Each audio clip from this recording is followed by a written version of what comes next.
In this video, I want to zoom in and take a close look at how Jesus interacted with women. The reason this is crucial for Christians is because in Christianity, Jesus isn't just a prophet or a wise teacher, but Christians believe that Jesus was God the Son in human form. The Christian understanding of the Trinity is that each person of the Trinity has the same nature.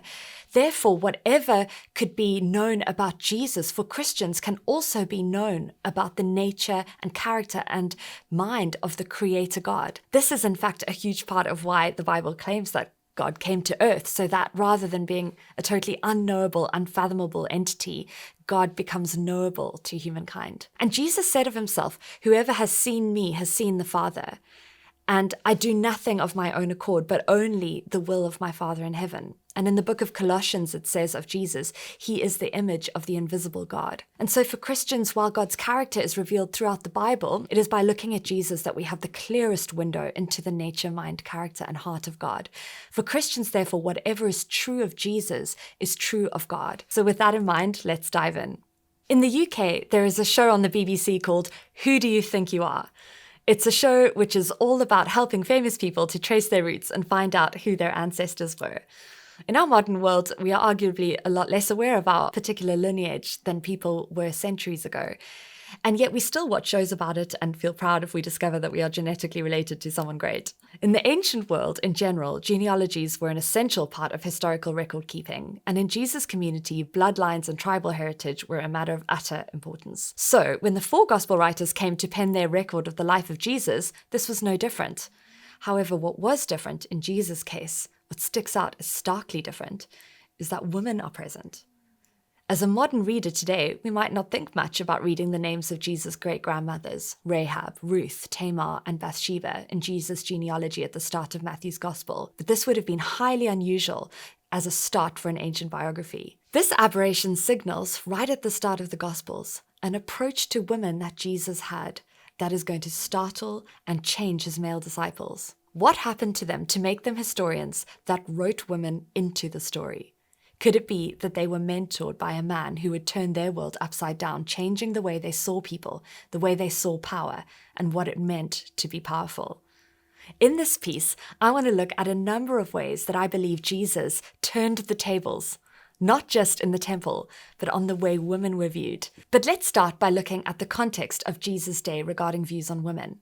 As the famous Jewish historian Josephus writes, "The woman, says the law, is in all things inferior to the man." Greek philosophy and culture had spread across the ancient Near East, and its particularly low view of women had impacted first-century Jewish Palestine. Aristotle taught, for example, that men's courage was seen in commanding and women's in obeying. Even when later philosophers like Plutarch extolled the virtues of women, they still believed that women needed guidance from their husbands as, if left to their own foolish devices, would produce only evil passions and foolishness. Property laws, divorce laws, and educational restrictions all left women with far fewer rights and freedoms than the men in the ancient world. And the impact of the Greek philosophies that I've mentioned seem to have had an influence on some of the Jewish teachings at that time. By this time, Jewish men prayed a daily prayer in which they thanked God that they had not been created a woman. So by Jesus' day, women were living in an environment where they were seen as morally weaker than men, expected to live in relative seclusion, and that their opinion and even presence was not thought relevant when discussing important philosophical topics on virtue or morality. Women weren't educated, and they were not given the opportunity to either study or teach the Torah. Let's compare this with Jesus. The first thing to note is that Jesus was friends with women, and he honored them when culture saw them as unclean or seductive. In Luke chapter 7, we see that Jesus welcomes the women and includes them when his disciples are ashamed of them. In John 11, verse 5, we see Jesus spending time with Mary and Martha as well as their brother Lazarus, and that he includes them in his close circle of friends. Where certain laws had been turned into ways of segregating women, Jesus showed that the spirit of the law honored women. For example, in Mark 5, we see Jesus affirming the woman who touches him in the hope of healing, despite the Levitical laws of uncleanliness, which separated women during their menstruation period. He goes on to touch a dead girl, again breaking a Levitical law in order to show that the spirit of the law values the girl. In Luke chapter 13, we see Jesus healing a woman on the Sabbath who had suffered for 18 years. And he answers objections to this by calling her a daughter of Abraham, which was well known to be a sign of honor. One well-known early Jewish teacher advised men not to sit among women because evil comes from them like a moth emerging from clothes. Contrast this with Matthew 5, where Jesus turns this around and shockingly says in his Sermon on the Mount that lust is a result of the sinful eye and the heart of the one who lusts. Secondly, Jesus included women in his teaching. For example, winemaking was a man's job, and where Jesus says, "Don't pour new wine into old wineskins," he's speaking to the world of men. But then he turns to the world of women and talks about sewing cloth. Again, when Jesus is teaching about not hiding your light, he references lighting a city, which was a man's job, and then turns to a woman's job and talks about lighting a home. He's including women constantly. We see this again in Luke 15, when he's talking about the shepherd looking for his lost sheep. Shepherding was a man's job. Then he talks about a woman on her hands and knees looking for a coin. He's constantly including women in his teaching. Jesus also had deep theological conversations with women, and some of his most profound revelations about himself are made to women. For example, when he speaks to the woman at the well in John chapter 4, the woman says, "I know that when the Messiah comes, he will lead us into all truth. He'll explain everything to us." Jesus replies to her, "I who am speaking to you am he." And in conversation with Martha in John chapter 11, Jesus says of himself, "I am the resurrection and the life." Thirdly, Jesus uses female imagery for God. At a key moment in Jesus' ministry, as he's walking into Jerusalem on the day that comes to be known as Palm Sunday, we are told that he looks over the city and says, "Jerusalem, Jerusalem, how I have longed to gather you as a mother hen gathers her chicks." This profoundly female and maternal imagery for God is powerful.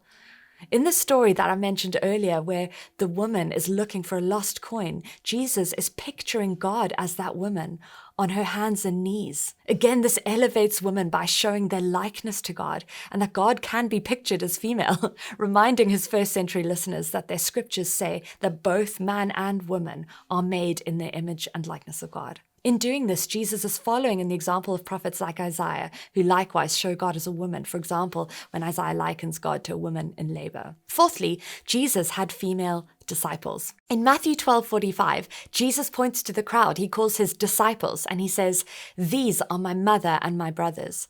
Culturally, you would never point to a group of men and refer to them in the female. This means that it must have been a mixed crowd he was calling his disciples. In Luke 10:38, we're told that Mary sat at the feet of Jesus. This was an official phrase used of a rabbi and their disciple. The exact same formula is used of Paul and Gamaliel in Acts chapter 22, verse 3. And Jesus strongly affirms Mary's choice when her sister Martha objects. Martha's unease with her sister's actions are most likely because Mary is breaking cultural taboos by joining the men in learning theology. Ben Sira of Jerusalem wrote, "Rather should the words of the Torah be burnt than be entrusted to a woman. Whoever teaches his daughter the Torah is like one who teaches obscenity." So Jesus can be seen as quite revolutionary in his approach to teaching and discipling women. But some people have asked, why did he only have male disciples in his group of 12? Two reflections can be helpful here. One is that it was characteristic of Jesus to rock the boat in ways that were subversive.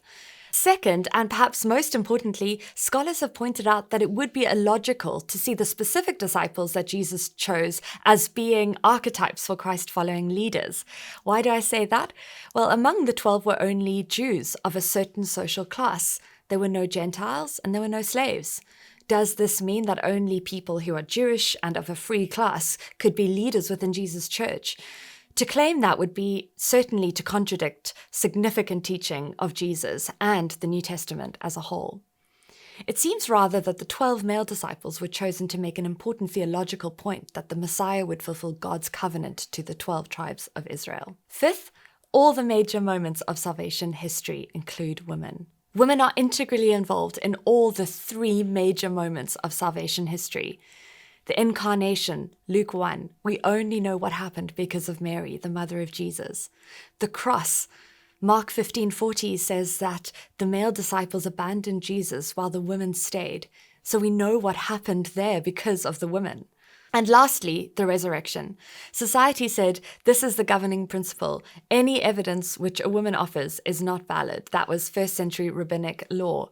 Jesus undercuts that and honors women. In Matthew 28, verse 1-2, we see Jesus appearing first to women, entrusting them as the first witnesses, honoring their testimony when society did not.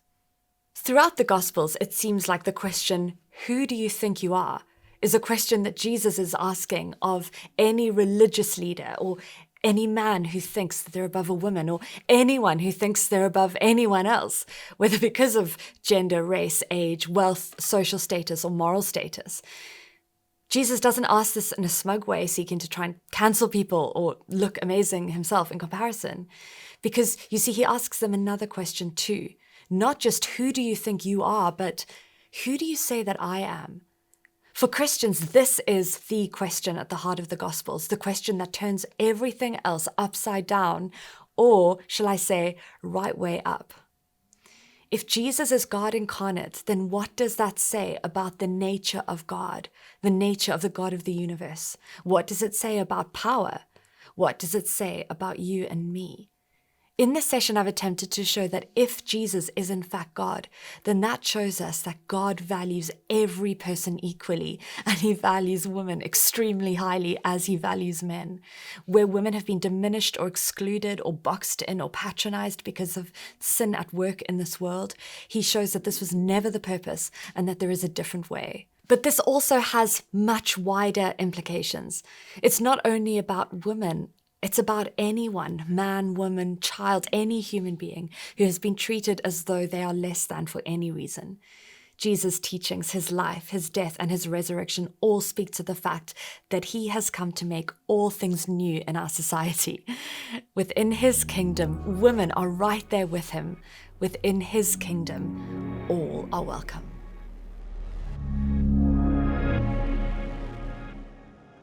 Hey guys, it's Charlie here from the OCCA. Thank you so much for watching our video. I hope you found it really helpful in your search for truth. We couldn't do this without your help. In fact, the many people who get behind us financially, the people who pray for this work, all the people who put their efforts into making these videos. It takes about 60 hours for every masterclass video to go through the whole of the production process. So we just want to say a big thank you to everyone. If you want to get more involved, subscribe to our videos, or make a donation, please visit theocca.org.